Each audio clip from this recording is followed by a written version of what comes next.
این همه زحمات برای این بود که سرمو بشورم. البته دیگه موی آنچنانی هم نداره، همه رو کوتاه کردم، ولی دیگه خیلی چرب شده، 2 روز نشستم.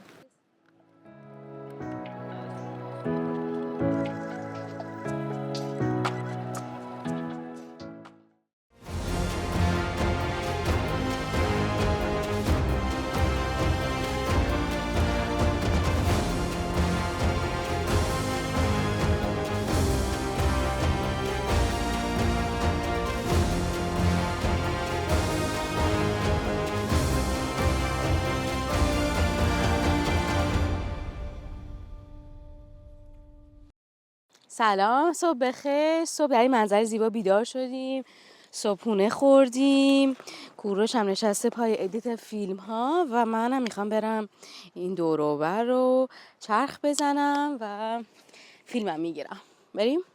سوت هم برداشتم که تا خطر شد چیا کنم؟ سود بزن من بیام. سود میزنم کوروش سری میاد.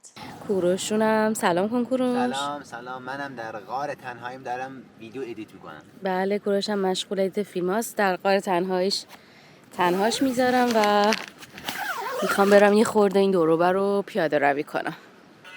بله، صبح بیدار شدیم. این خیلی کنجکاوه روی ما، از صبح که از اینجا رد شدن میخواد بیاد ببینه ما چه شکلی. خوبی؟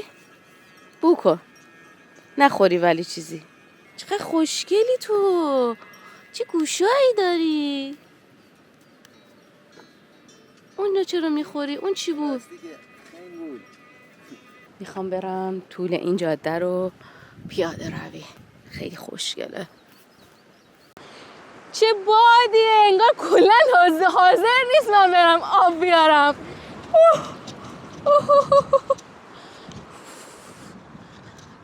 باشه، من آب نخواستم.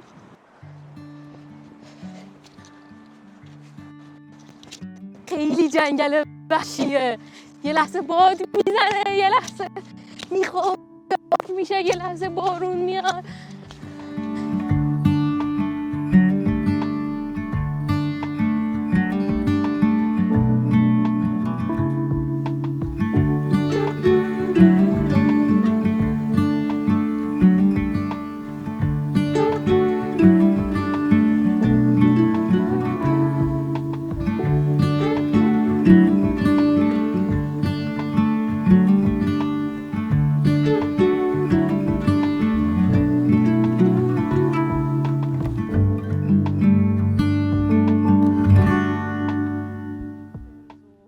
ولی منظره پشت رو ببینید چقدر قشنگه.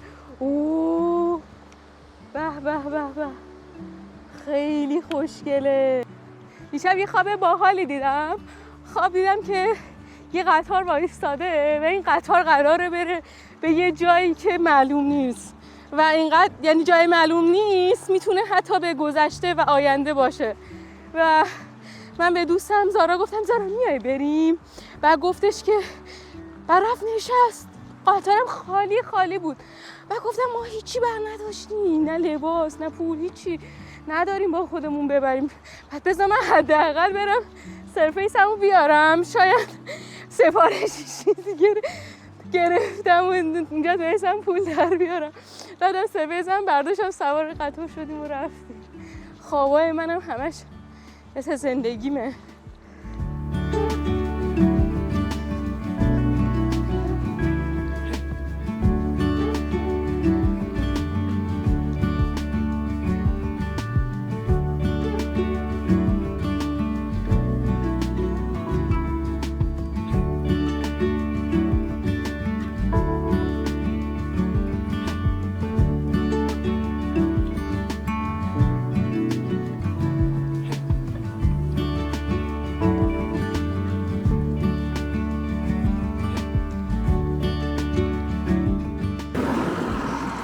هر ساعتی شاید 2 تا دونه ماشین از اینجا رد بشه.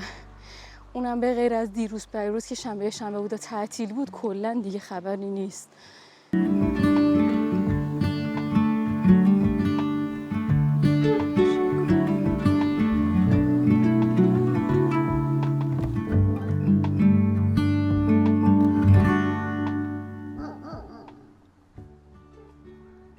Arkadaş.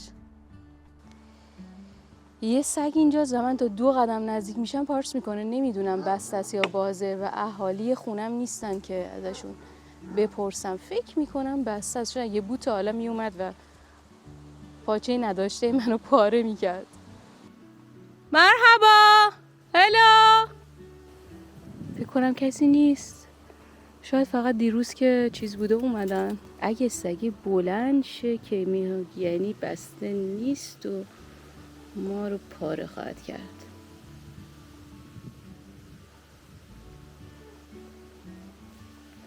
سطل به دست بر لب جوی نشستم تا ببینم از این خونه واده کسی بیرون میاد بهش بگم که من آب میخوام و مقداری هم از این آب جوی جلوی من هست، نمیدونم از این بردارم. ما برای شستشو میخوایم، نقاشا میدم، شاید همین جواب باشه. yes. بالاخره موفق شدم و آب گرفتم از این برکه‌ای که پشت سرمه و آبش داره از چاه میاد و بهتره دیگه برگردم. خیلی خلوته، دستم سنگین، 4 لیتر آب همرامه ولی سربالم برمیگردم. این درخت توت داره، چه توتایی! از اونجایی که حتی پاییناش هم نچیدن فکر کنم خیلی ازش.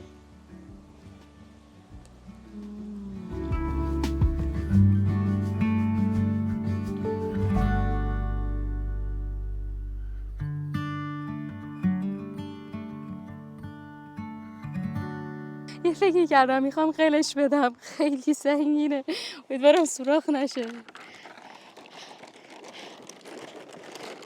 منحرف میشه. این اگه وانت باشه بهش میگم منو برسونه، شاید هم خودش پیشنهاد بده. نه ماشین چیزه، شرکتیه اینجا. البته وایستا داره دنده عقب میاد. Hello. Yes. Okay, thank you. Thank you. Oh, no problem.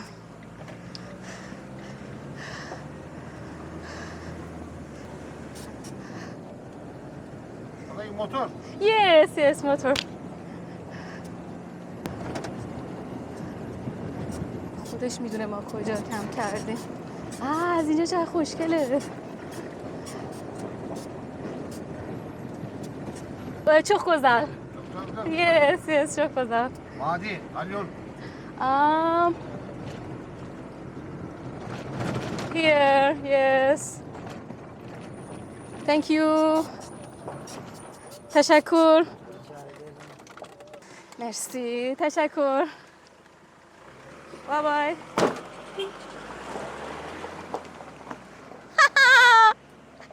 همه میدونن ما اینجاییم. آره گفتش که اونجایی که موتور هست، گفتم آره.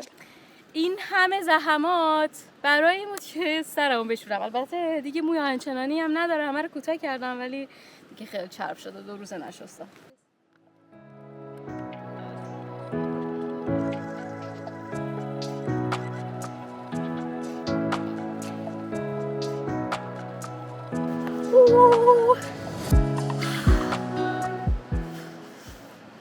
وای خیلی حال داد. به به. دلم نمیخواد اینجا برم، میخوام یه هفته بمونیم. عالیه. آیا واقعا این جزء تبلیغات اورال حساب نمیشه؟ اینو تازه برای خودم خریدم مثلا، برام از این کارو کرده باشم. یس. موهای پرآبیمو خودم مثل پرنده آبی خوشگلی کنم.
امشب شراب گل رز گرفتیم. ما تا حالا همچین شرابی رو نخوردیم و یک سفره خیلی ساده و محقرانه سیب و شراب و پنیر و چوشور داریم و اینکه البته برای بعدش دلمه و نمیدونم این چیزا هم خریدیم، ولی برای شرابمون سیب و پنیر و چوشور داریم.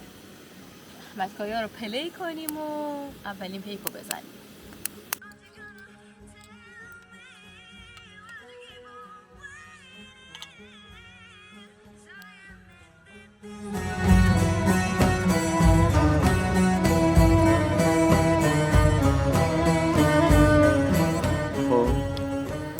میخواستم یه جایی بنویسم که واقعا اگر کشورهای سمت خودمون اینقدر بلبشو نبود، حتما برای مهاجرت کردن و برای یه جای دیگه زندگی کردن یا نه اصلا سفر کردن، برای شروع سفر کردن طولانی، مطمئنم با همین افکاری که الان دارم هیچ وقت کشورهای غیر از افغانستان، تاجیکستان، لبنان، سوریه، بگو کوروش، اردن، واقعا اول اینا، مصر، اول حتما اینا رو میرفتم، اول حتما اینا رو تجربه میکردم، چون برای من و کوروش تجربه زندگی کرد، لمس زندگی آدم‌های یک منطقه برام مهمه.